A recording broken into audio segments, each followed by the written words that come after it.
if you are perfectly honest with yourself this day, and you observe what you are imagining in the course of one day, you'll be ashamed of what you imagine. And yet you are imagining things you do not want to happen. And yet you will give lip service to the statement, imagining creates reality.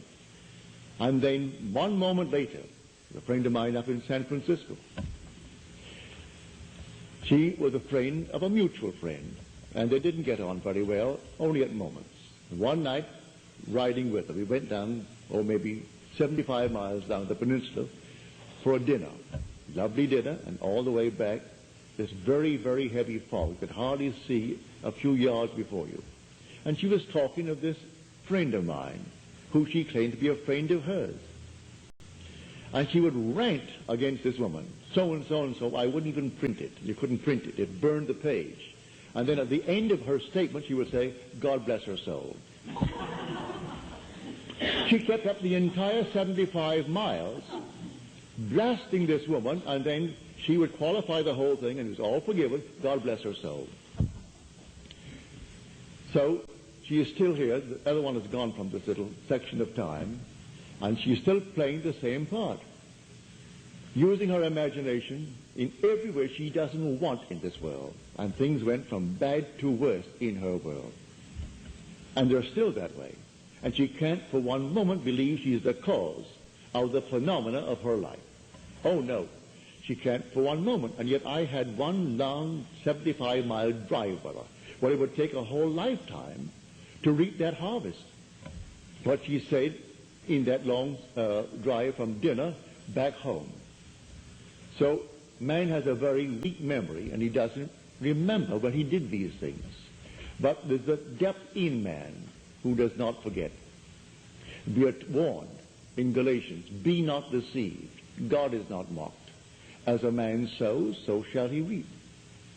Then we are told by the poet, you see yonder fields, the sesamum was sesamum, and the corn was corn. The darkness and the silence knew, and so is a man's fate born. So you don't recognize your own harvest, but it couldn't make a mistake. Everything is after the identical seed. You plant a seed. What seed was it? Well, you've forgotten what it was. Well, wait till the tree comes up. You'll know. Because it can't be other than what was planted. If I plant an oak, well then, the oak is going to spring up into the oak tree. If I plant that sort of an acorn, that's going to be the oak tree. But if I plant something else, well then wait. If I've forgotten what I planted, wait. The harvest will show me. And man denies his own harvest. So I'm telling you that your own wonderful human imagination is God. It's the God of Scripture, the only God. Whether in the Old Testament you call him the Lord, or call him Jehovah, or call him God, or in the New Testament you call him Jesus, it's the same thing. This is the creative power in man, and that creative power in man is man's own wonderful human imagination. Why repeat unnumbered stories that I've told you in the past? I could start with new ones, but what? You know the technique. And the technique is simple. If all things are created out of man's human imagination, well then let him start imagining what he wants to be. And if he does, success will follow him. But in the meanwhile, try to prune the plant. Because when you hear for the first time that your imagination is God, it's an awful shock. Because as the poet said, behold this vine, I found it a wild tree, whose wanton strength had fallen into irregular twigs. But I pruned the plant, and then it grew temperate in its vain expense of useless leaves, and knotted, as you see, into these clean, full clusters, to repay the hand that wisely wounded it. So when you first find that the vine spoken of in the Bible, I am the vine of eternity, I am the true vine, and my Father is the vine dresser.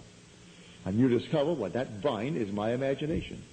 For then the whole thing went into leaves, useless leaves and branches. It was not producing grapes. Then I start to prune the tree.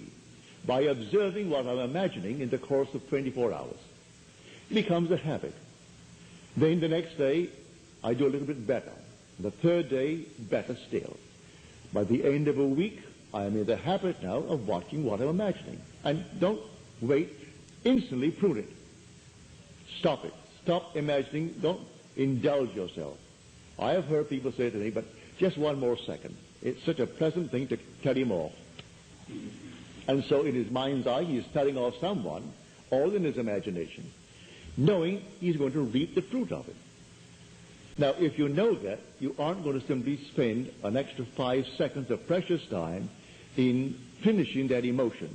Stop that emotion and get on a new trend. And then you prune the plant. And finally that plant's going to reward you with clean, full clusters because you wisely wounded it. And then you keep that vine going, and the vine will pay enormous dividends. I know from experience. When you go to bed at night, let your last thought be something noble, something wonderful, that you are now, or those you love are now, what you would like to be, and drop off into the deep in that state, and make it a habit. As we are told, you plant a seed, and then the seed becomes an act, and the act becomes a habit, and the habit becomes a character. So if I seem to repeat myself, it's because I have to. Because if anyone here tonight could honestly tell me that in the course of 24 hours, they have observed what they were imagining and had not a thing to find fault with, well, I would like to hear that, and I will not call you a liar because I'm not here to judge. But it would be a marvelous thing if you could tell me that. But I know that all of us are victims of habit, and we get into the habit of this internal conversations that are not pleasant. And we think that no one observes, no one sees. So as we are told in the book of Ezekiel, he said, Son of man, go down and see what the elders of the house of Israel are doing. So I went down to the house to observe the elders of the house of Israel. And there they were, each in his own room, carving on the wall. What wall? The wall of your own interior, the wall of your skull. And they were making abominable things. And they say, well, no one sees us. The Lord has forgotten us. They thought because they did it in the silence that no one knows, when the only reality is their own wonderful human imagination. And that is fully aware of what man is doing and rewards man, good, bad, or indifferent, with his imaginal act. Now, no one can tell me that you could not tonight start to become, if you want to be prosperous, that's a relative term. What you mean by prosperous would not be what another means by it, but what you, and just take yourself, what would it feel like if it were true? Just what would it feel like? And then go about your business feeling as though it is true. Instead of spending your precious time reading about Howard Hughes. Well, who cares? I asked a friend of mine who asked me if I'm following the story. I said, you know, he doesn't know me. And I don't know him. And I'm quite sure that if I met him, he would not really buy me a sandwich. So what am I concerned about? He doesn't pay my rent. He doesn't buy my clothes. He doesn't contribute to my way of living. And I'm supposed to be concerned about what he's doing? He doesn't interest me. None whatsoever. So I must spend my precious time reading about Howard Hughes. My heart almost goes out to the man Irving who wrote the thing, because the so-called wise editors of Life and the wise ones of the other one got taken, and they're so wise, taken for $500,000.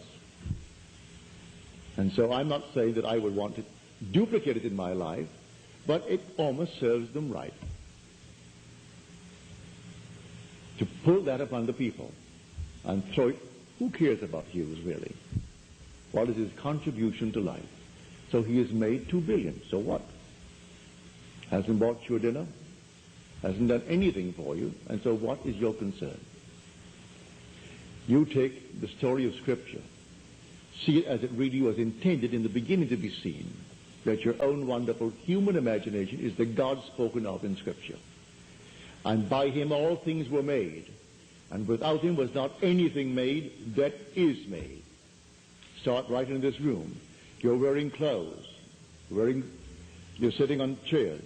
You're in a house. Everything here was first only imagined. The clothes you're wearing, the chairs on which you're seated, the building that now houses you, everything here was first only imagined.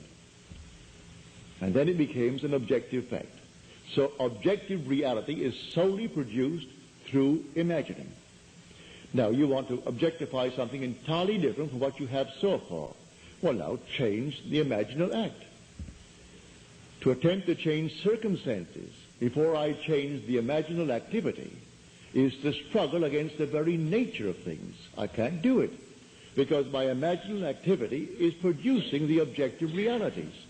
And I can't change that objective fact until I change what is causing it. And the